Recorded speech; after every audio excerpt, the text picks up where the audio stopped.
दोस्त शिव कुमार आपके अपने YouTube channel unique smart education पर आपका स्वागत करता हूं। यहां पर आज हम लिब्रा ऑफिस के कैलक से संबंधित 15 मोस्ट इंपॉर्टेंट क्वेश्चन डिस्कस करेंगे। ये क्वेश्चन आपके आने वाली आगामी प्रतियोगिता परीक्षा के लिए मोस्ट इंपॉर्टेंट होगी, इसलिए आप इस कक्षा को शुरू से लेकर अंत तक देखिएगा। देखिए, सबसे पहला क्वेश्चन है, लिब्रा ऑफिस कैल्क में एक फार्मूला हमेशा प्रतीक से शुरू होता है। आपको बताना है कि वो फार्मूला होता है लिब्रा ऑफिस कैल्क में, वो किससे शुरू होता है। सबसे पहले तो हम देख लेते हैं कि फार्मूला क्या होता है और फंक्शन क्या होता है। फार्मूला और फंक्शन में अंतर क्या होता है। फंक्शन है वो प्री डिफाइंड फार्मूला होता है। किसी क्या क्या होता है, प्री डिफाइंड फार्मूला क्या होता है, फंक्शन होता है। जबकि फार्मूला है फाइन नहीं किया होता है, यूजर के द्वारा खुद बनाया होता है। तो इसलिए इसका सही आंसर हो जाएगा ऑप्शन नंबर डी, बराबर से शुरू होता है। कैल्क और एमएस एक्सेल में समानता होती है लगभग। लिब्रा ऑफिस में हम कैल्क कहते हैं, जबकि एमएस ऑफिस में हम इसे एमएस एक्सेल कहते हैं। लिब्रा ऑफिस में और एमएस एक्सेल में कोई फार्मूला है वो बराबर से ही शुरू होता है। नेक्स्ट क्वेश्चन देखते हैं, कैल्क में अधिकतम जूम कितना होता है। कैल्क में अधिकतम जूम कितना होता है। कैल्क में अधिकतम जूम होता है वो 400 होता है। ऑप्शन नंबर सी इसका सही हो जाएगा। और न्यूनतम जूम है वो 20% होता है। कितना, 20% होता है। और राइटर में भी न्यूनतम है वो 20% ही होता है, जबकि राइटर में अधिकतम होता है 600% होता है। आप अपने साथ पेन कॉपी लेकर बैठिए, ताकि आप जो भी मैं एक्स्ट्रा में क्वेश्चन के अलावा बता रहा हूँ उनको आप नोट डाउन करते जाइए, ताकि आपको कॉन्सेप्ट है वो क्लियर हो जाए साथ में ही। LibreOffice Calc spreadsheet file extension क्या है। आपको पता है नहीं फाइल का एक्सटेंशन क्या होता है कैल्क में। देखिए, अब हम सबसे पहले देखते हैं कि एक्सटेंशन क्या होता है। जब भी आप कोई फाइल को सेव करते हैं तो उसका एक नाम देना होता है। क्या, उसका एक नाम देना होता है।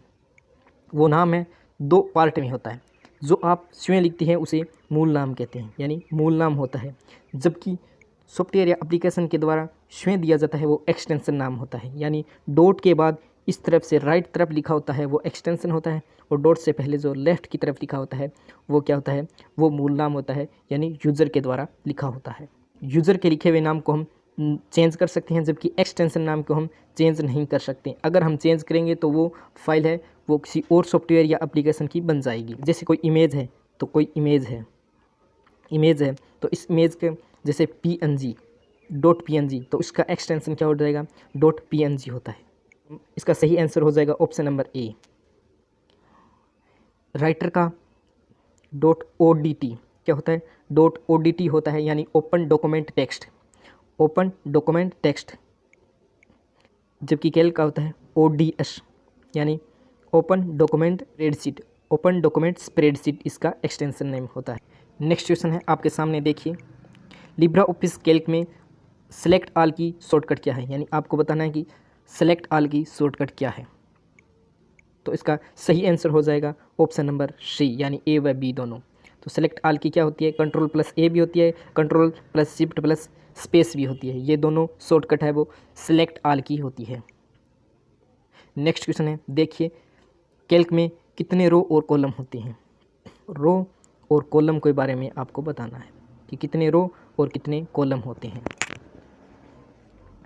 सबसे पहले हम देखते हैं कि रो क्या होती है और कॉलम क्या होती है। रो को हम नंबर से शो करते हैं, इस तरह से, जबकि कॉलम को है हम अल्फ़ाबेट से शो करते हैं। रो और कॉलम के कटाव को हम क्या कहते हैं, सेल कहते हैं। सेल में ही हम क्या लिखते हैं, डेटा को लिखते हैं। सेल में क्या किया जाता है, डेटा को टाइप किया जाता है या फिर डेटा लिखा जाता है। चाहे वे एमएस एक्सेल हो चाहे वह कैल्क हो, दोनों में ही सेल में ही डेटा लिखा जाता है। जिस सेल में हम कार्य करते हैं वह क्या होती है, वो एक्टिव सेल होती है। वह क्या होती है, उसे हम एक्टिव सेल कहते हैं। इसका सही आंसर हो जाएगा ऑप्शन नंबर ए, यानी रो तो होती है 10,48,576 और कॉलम होती है वो 1024 होती हैं। कितनी होती है, कॉलम होती है 1024, रो होती है 10,48,576। तो इसका ऑप्शन नंबर ए इसका सही हो जाएगा। अगर आपके सामने ये क्वेश्चन रख दिया जाए कि अंतिम कॉलम क्या होता है, अंतिम कॉलम कौन सा है, तो अंतिम कॉलम है वो कैल्क का अंतिम कॉलम कौन सा है? तो कैल्क का अंतिम कॉलम है AMJ। क्या है? AMJ इसका अंतिम कॉलम का नाम है। और प्रथम कॉलम कौन सा है? प्रथम कॉलम है A। अगर आपसे पूछ लिया जाए कि प्रथम रो कौन सी है, तो प्रथम रो होती है 1 और अंतिम रो कौन सी होती है? 10,48,576 नंबर की ये अंतिम रो होती है। रो और कॉलम के कटाव को क्या कहते हैं? सेल कहते हैं। आप अपने साथ पेन कॉपी लेकर बैठिए और इसको नोट डाउन करते जाइए साथ में। नेक्स्ट क्वेश्चन है, लिब्रा ऑफिस कैल्क में फुल स्क्रीन मोड की शॉर्टकट क्या है? यानी फुल स्क्रीन मोड की शॉर्टकट क्या होती है? तो इसका सही आंसर हो जाएगा ऑप्शन नंबर ए, यानी Ctrl+Shift+J इसका सही आंसर हो जाएगा। नेक्स्ट क्वेश्चन है, लिब्रा ऑफिस में स्प्रेडशीट क्या है? लिब्रा ऑफिस में स्प्रेडशीट क्या है? तो इसका सही आंसर हो जाएगा ऑप्शन नंबर सी, यानी कैल्क। कैल्क और MS एक्सेल, कैल्क और MS एक्सेल क्या होते हैं? समान होते हैं। MS एक्सेल है वो MS ऑफिस का भाग होता है, जबकि कैल्क होता है वो लिब्रा ऑफिस का एक भाग होता है। इसकी समान तरह से कार्य कर सकते हैं। दोनों में ही कॉलम होते हैं, इन दोनों में ही रो होती हैं, इन दोनों में ही सेल होते हैं, इन दोनों में ही फार्मूला होते हैं, इन दोनों में ही फंक्शन होते हैं। ये इनमें समानता होती है, अनेक समानता होती है MS ऑफिस और कैल्क में। नेक्स्ट क्वेश्चन है, लिब्रा ऑफिस कैल्क में इंसर्ट फंक्शन की शॉर्टकट क्या है? इंसर्ट फंक्शन यानी फंक्शन को इंसर्ट करने की शॉर्टकट क्या होती है? तो इसका सही आंसर हो जाएगा ऑप्शन नंबर ए, यानी Ctrl+F2 इसकी शॉर्टकट होती है। कोई भी फंक्शन को इंसर्ट करने की शॉर्टकट की होती है Ctrl+F2।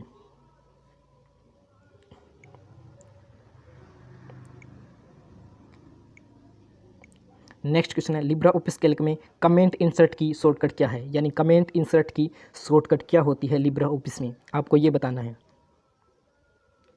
तो इसका सही आंसर हो जाएगा ऑप्शन नंबर सी, यानी Ctrl+Alt+C। नेक्स्ट क्वेश्चन आपके सामने है, लिब्रा ऑफिस कैल्क में सेल के अंदर एक नई लाइन या पैराग्राफ बनाने के लिए कंट्रोल के साथ कौन सी कुंजी का इस्तेमाल किया जाता है? कौन सी कुंजी का इस्तेमाल किया जाता है? आपको बताना है कि एक सेल के अंदर एक नई लाइन या पैराग्राफ बनाने के लिए कंट्रोल के साथ आप किस कुंजी का उपयोग करेंगे? तो इसका सही आंसर हो जाएगा ऑप्शन नंबर डी, यानी इंटर। तो आप कोई भी सेल के अंदर एक लाइन या पैराग्राफ बनाने के लिए किसका उपयोग करेंगे? Ctrl+Enter का उपयोग करेंगे। Ctrl+Enter का उपयोग करेंगे। नेक्स्ट क्वेश्चन है, लिब्रा ऑफिस कैल्क में सेव एज की शॉर्टकट क्या है? यानी सेव एज की शॉर्टकट क्या है? पहले तो हम देख लेते हैं कि सेव एज और सेव में क्या अंतर है। कोई भी फाइल को सेव करना और सेव एज करना में क्या अंतर है? सेव है वो प्रथम बार फाइल को सेव करना ही क्या कहलाती है? सेव कहलाती है। जबकि सेव एज है वो फाइल में कुछ चेंजेस कर कर उसको अन्य नाम से सेव करने की सेव करना क्या कहलाता है? सेव एज कहलाता है। आप समझ पाए होंगे कि सेव और सेव एज में क्या अंतर है।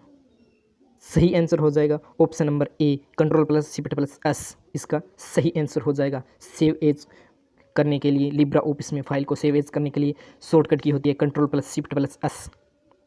अच्छा क्वेश्चन है, फॉर्मूला बराबर काउंट, ये इसका एड्रेस दिया हुआ है, का परिणाम क्या होगा जहां b बराबर 5 और b2 बराबर 4, b3 बराबर 6। ये प्रत्येक सेल के क्या है? एड्रेस दिए हुए हैं और ये बताया गया b1 से लेकर b3 तक एड्रेस है। इसमें इसका सही आंसर क्या होगा बताइए? तो इसका सही आंसर हो जाएगा ऑप्शन नंबर बी, यानी 3 क्या कैसे होगा? आपको काउंट करना है कि b1, b2 और b3 ये कितने? b1, b2 और b3 ये कितने हो गए? 3 हो गए ना। ये काउंट करने थे, डेटा को काउंट करने थे कि ये कितने डेटा है, तो ये 3 डेटा है। 5, 4, 6 तो 3 डेटा है, तो इसलिए इसका सही आंसर हो जाएगा option number B. Next question आपके सामने देखिए, लिब्रा ऑफिस कैल्क में संग्रहित दिनांक और समय को आंतरिक रूप से संख्याओं के रूप में माना जाता है। क्या ये बात सही है या गलत है? तो इसका आंसर सही हो जाएगा ए, यानी ये बात ट्रू यानी सही सत्य बात है कि कैल्क में है संग्रहित डेटा दिनांक और समय को आंतरिक रूप से संख्याओं के मान में ही माना जाता है। Libra office Calc file by default किस नाम से सेव होती है? अगर आप कोई भी फाइल का नाम नहीं देते हैं, लिब्रा ऑफिस कैल्क में कोई फाइल का नाम नहीं देते हैं, तो वह किस नाम से सेव होगी फाइल? तो इसका सही आंसर हो जाएगा ऑप्शन नंबर ए, यानी अनटाइटल्ड। अनटाइटल्ड के नाम से ये फाइल सेव होगी। उसका टाइटल नहीं दिया होगा तो वह अनटाइटल्ड के नाम से सेव होगी फाइल। कैल्क में लास्ट सेल का एड्रेस क्या होता है? आपको बताना है कि कैल्क में लास्ट सेल का एड्रेस क्या होता है। अब आपको बताना है सेल का एड्रेस, अंतिम सेल का एड्रेस। अंतिम कॉलम का एड्रेस क्या होता है? अंतिम कॉलम का एड्रेस होता है AMJ। क्या होता है? AMJ होता है। जबकि अंतिम रो का एड्रेस क्या होता है? अंतिम रो का एड्रेस होता है 10,48,576। 10,48,576 होता है अंतिम रो का एड्रेस। और एड्रेस को हम किससे लिखते हैं? सबसे पहले लिखेंगे कॉलम को, कॉलम उसके बाद में लिखेंगे रो को। तो इसका सही आंसर हो जाएगा ऑप्शन नंबर बी, यानी AMJ 10,48,576। प्रिंट है ये 76 होगा, 575 नहीं 576 होगा। इसका सही आंसर होगा AMJ 10,48,576।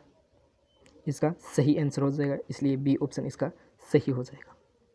देखिए अगली कक्षा में ये क्वेश्चन आपको डिस्कस करेंगे। अगर आपको इसका क्वेश्चन का आंसर मालूम हो तो कमेंट बॉक्स में अवश्य बताएंगे। लिब्रा ऑफिस कैल्क में पूरे सेल को एक सेल में बदल सकते हैं, पूरे सेल को एक सेल में क्या बदल सकते हैं? ये बात गलत है या फिर ये बात सही है?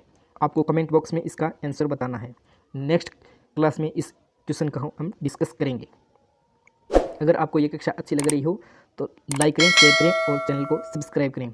Thanks for watching this video.